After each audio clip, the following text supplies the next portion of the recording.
Everyone keeps asking the same question right now. Should I buy in Vancouver now or should I wait? And the honest answer might surprise you. Because for most people, it's not about the market at all. Let's break this down properly, without hype and without fear, so you can make the right decision for you. If you're watching this, you're probably feeling a little bit stuck. Prices feel high, interest rates feel uncomfortable, and every headline makes it sound like either the worst time ever or your last chance.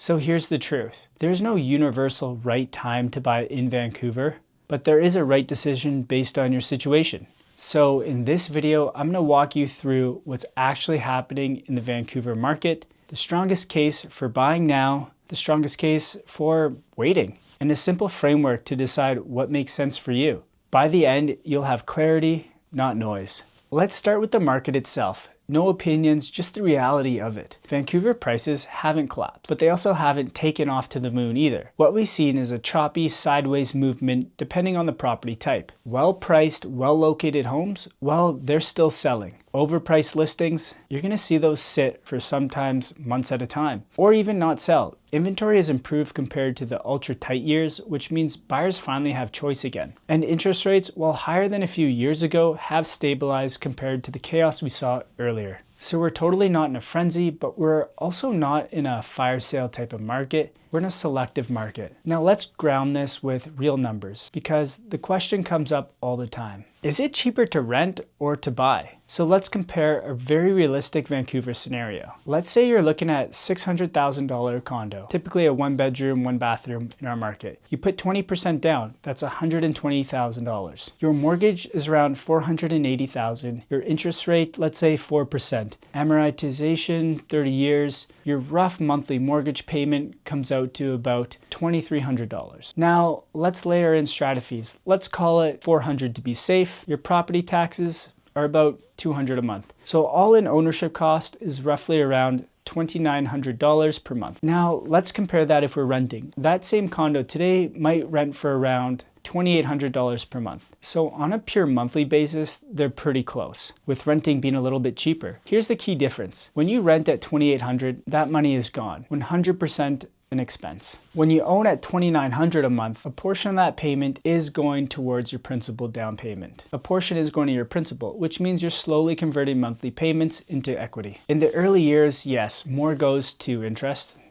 But over time, that balance shifts and that equity stays with you. Now let's also talk about the opportunity cost. The $120,000 down payment, if it stayed, let's say, invested, could it grow? Absolutely. Real estate's not the only investment vessel, but owning real estate in Vancouver also gives you leverage, forced savings, and protection against rent increases. So the decision isn't is owning cheaper than renting? The real question is, which long-term outcome fits your life better? If you need flexibility, if you might move soon, if your income is variable, renting can be the smarter play. But if you're planning to stay put, you want stability, and you're comfortable with the monthly payment, buying turns housing from a pure expense into a long-term asset. And that's why this decision is personal, not so much emotional, although you do gotta love where you live. And definitely not one size fits all. So let's take this one step further, because this is where a lot of buyers get stuck. They say, what if I don't buy and instead invest the $120K? And that's a fair question. So let's run that scenario.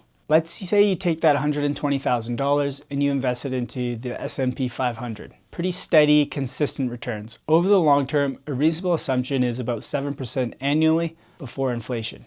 Over 5 years, that turns $120K into roughly $168,000. Pretty awesome return. That's about $48,000 in growth. Now let's compare that to owning the condo. You buy a $600,000 property, and let's assume a conservative appreciation rate of, let's say, not 10%, not hype, just 3 to 5% per year. At 3% annually over 5 years, that $600,000 condo is worth roughly $695,000. That's about $95,000 in appreciation. And at 5% annually over 5 years, that same condo is worth about $760,000. That's roughly $160,000 in appreciation. Now, here's the key thing most people miss. You didn't invest $600,000, you invested $120,000. The rest was leveraged. So your equity growth is happening on the full asset value.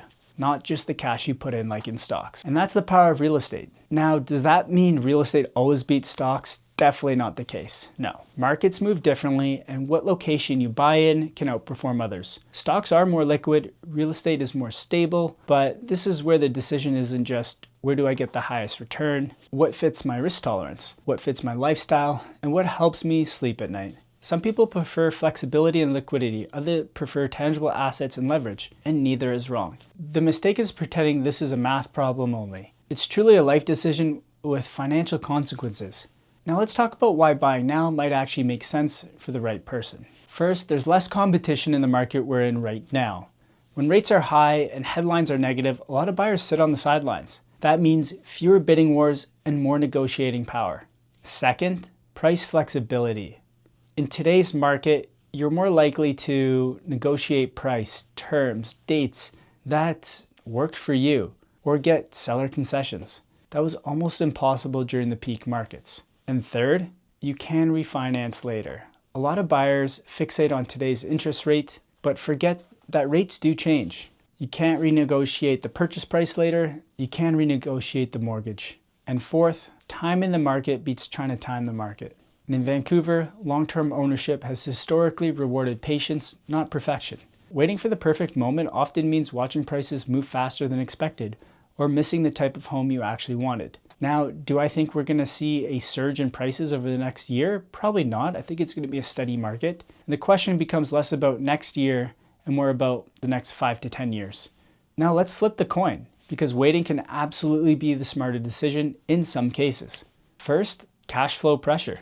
If today's payment stretches you to the point where you're stressed every month, you can't save, or one surprise expense would derail you, that's not a market problem, that's a risk problem. Second, life uncertainty. If your job isn't stable, if you might move cities, if your relationship or family plans are in flux, waiting isn't hesitation, it's probably making the smarter move. And third, down payment growth. Sometimes waiting 12 to 24 months allows you to save more, reduce your mortgage insurance, or access better financing. That can matter more than the small market fluctuation. And finally, emotional readiness. Buying out of fear or fear of missing out, fear of prices rising, almost always leads to regret. A good purchase should feel intentional, not rushed. And this is where most buyers get stuck. They keep waiting for the bottom, the perfect rate, the perfect headline, and sometimes the perfect property. But here's the reality. You'll never buy at the exact bottom, and no one does. Not consistently. And in Vancouver, when a time feels safe again, prices often move first. The goal isn't to be perfect, the goal is to be prepared. So here's the framework I want you to use. Be honest with yourself. Ask these 4 questions. 1, can I comfortably afford the home today? Not with future rate cuts, not with bonuses. 2, do I plan to stay put for at least 3 to 5 years? And 3, am I buying a home I actually want to live in, not just something to get in the market? 4, would I still feel okay with this decision if prices didn't move much for a couple years? If you answered yes to most of these, buying now can make sense. If not, waiting's not a failure, it's just a strategy in your situation, and that's okay. The Vancouver market doesn't reward panicked buyers, and it doesn't reward paralysis either. The best buyers aren't the ones who predict the future, they're the ones who understand their numbers, buy with their comfort zone, and hold quality real estate long enough for time to do its job. Whether you buy now or wait, the worst move is making a decision based purely on fear. If you want help breaking this down specifically for your situation, price range, neighborhoods, payment scenarios, that's literally what I do every day. So please reach out, book a quick call with us. We'd love to get in touch. No pressure at all.